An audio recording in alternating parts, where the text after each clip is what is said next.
So you're in a calorie deficit, but you're not losing weight. What do you do? What do you do? How do you fix it? First of all, check yourself. Are you weighing everything? Are you using a spoon to scoop out a tablespoon of peanut butter when in reality you're probably scooping 4 tablespoons because you're not weighing it by the gram?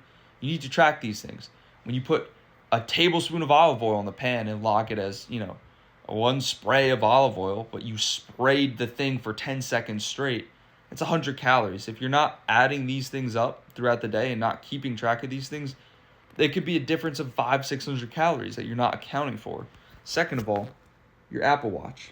When you go work out and you do an arm day that lasts 45 minutes, you do 12 total sets, and your Apple Watch tells you burnt 600 calories, that's not even remotely close to being true. You probably burnt 60 calories. So you can't use things like that as a justification for, oh, my energy expenditure is so high because my Apple Watch said this, my Apple Watch said that. Why am I not losing weight? No, you need to track your body weight and be consistent with your calories over a 1 to 2 week span and monitor what it does. If it doesn't decrease, you're probably not in a deficit. However, there are still some nuanced situations where you may not lose weight for 1, maybe even 2 weeks, despite actually being in a deficit. Take an example right here. This is my client, Josh. He's at 160-ish right here and spent about 2 weeks in that 160 range. And this was right after aggressively cutting his calories to start an aggressive cut. He was in a big deficit. But what happened here? His body weight didn't change.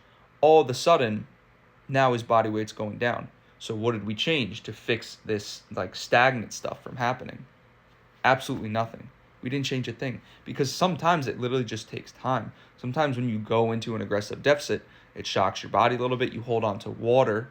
You're not holding on to fat, but you hold on to water and it creates inflammation.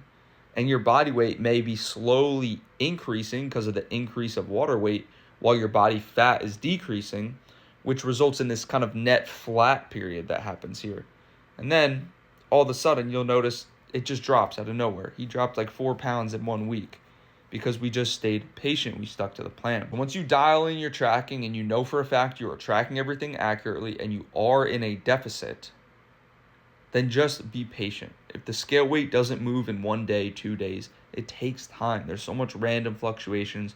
You need to just be okay with it and look at the long term. You can't just look at 3 to 4 days. You need to look at the weeks, the months. What is your body weight doing? That's what's actually happening.